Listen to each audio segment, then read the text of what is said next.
ইন্না লিল্লাহি ওয়া ইন্না ইলাইহি রাজিউন। আকস্মিক মৃত্যুর কোলে ঢলে পড়লেন জাহাঙ্গীরনগর বিশ্ববিদ্যালয়ের শিক্ষার্থী, আমাদের পাবনার মেয়ে জান্নাতুল ফেরদৌস মৌমিতা। জাহাঙ্গীরনগর বিশ্ববিদ্যালয়ের পরীক্ষা শেষে তিনি পরীক্ষার ফল গণনার কাজে নিযুক্ত ছিলেন। হঠাৎ তার রুমে প্রবেশের সময় অসুস্থ হয়ে পড়েন এবং হাসপাতালে নিয়ে গেলে তাৎক্ষণিক ডাক্তার তাকে মৃত ঘোষণা করেন। তার বয়স হয়েছিল মাত্র 32 বছর। তার বিয়ে হয়েছিল, এখনো বিয়ের চলন হয় নাই। আগামী জানুয়ারিতে ধুমধাম করে বিয়ের চলন হওয়ার কথা ছিল। আমাদের পাবনা প্রেস ক্লাবের সাবেক সভাপতি জনাব সাংবাদিক রুমির একমাত্র কন্যা, একমাত্র সন্তান জান্নাতুল ফেরদৌস মৌমিতা। তিনি বিশ্ববিদ্যালয়ের একজন প্রিয় শিক্ষিকা হিসেবে পরিচিতি হয়েছিলেন। আমি তার জানাজায় উপস্থিত হয়েছিলাম এবং দেখেছি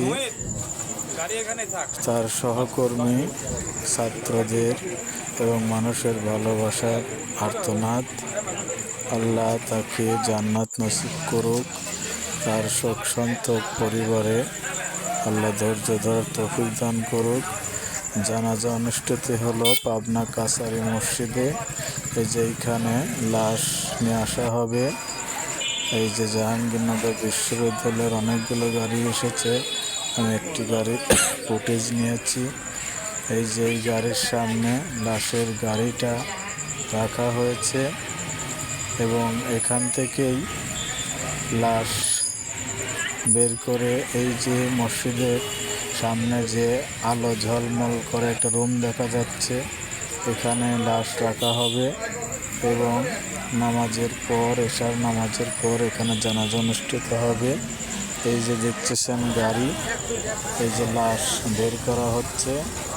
এখন এই লাশটি মসজিদের ওই আলো ঝলমলে বারান্দায় নেওয়া হবে এবং এই যে বারান্দায় নেওয়া হচ্ছে দেখেন। এরপরে এখনই নামাজে জানাজা অনুষ্ঠিত হবে। আল্লাহ তাকে জান্নাত নসিব করুন। অকাল প্রাণ চলে গেলেন পাবনার একজন গুণীজন, অল্প বয়সে যিনি অনেক জনপ্রিয় একজন শিক্ষিকা হয়েছিল, জাহাঙ্গীরনগর বিশ্ববিদ্যালয়ের গৌরব। এই যে জানাজা নামাজে উপস্থিত জনতা বক্তব্য দিচ্ছেন পাবনার জামাতে ইসলামের নেতা এবং এমপি প্রার্থী মাওলানা ইকবাল হোসেন। তার বক্তব্য শেষ করলেন। এখনই নামাজে জানাজা অনুষ্ঠিত হবে। আপনারা সবাই তার জন্য দোয়া করবেন, আল্লাহ যেন তাকে জান্নাত নসিব করেন। আমাকে আপনাকে সবাই চলে যেতে হবে যেন আমরা আল্লাহর সন্তুষ্টি অর্জন করে যেতে পারি, সেই কাজ যেন আমরা করতে পারি।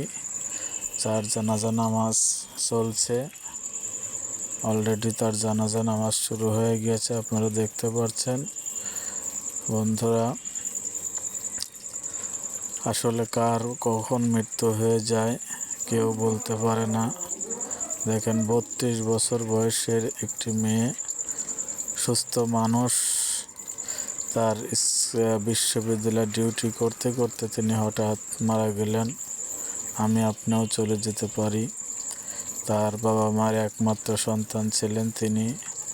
আল্লাহ যেন তাদেরকে ধৈর্য ধরার তৌফিক দান করেন। আসলে বিষয়টি খুবই হৃদয় বিদারক। আমি নিজে সেখানে উপস্থিত ছিলাম, দেখেছি স্বজনের আহাজারি এবং এই জানাজার শেষে দেখেন এক সাংবাদিক কি বলে। আমাদের রুমি ভাই, তার উপরে জগদ্দল পাথর চেপে গেল। একমাত্র সন্তানকে হারিয়ে সে বাকরুদ্ধ। আমরা পাবনার সাংবাদিক সমাজ, পাবনার প্রেস ক্লাব, পাবনার বিভিন্ন গণমাধ্যম কর্মী শোকাহত, মর্মহত, স্তম্ভিত মৌমিতার মৃত্যুতে। এ ভাষা আমরা আর প্রকাশ করতে পারছি না।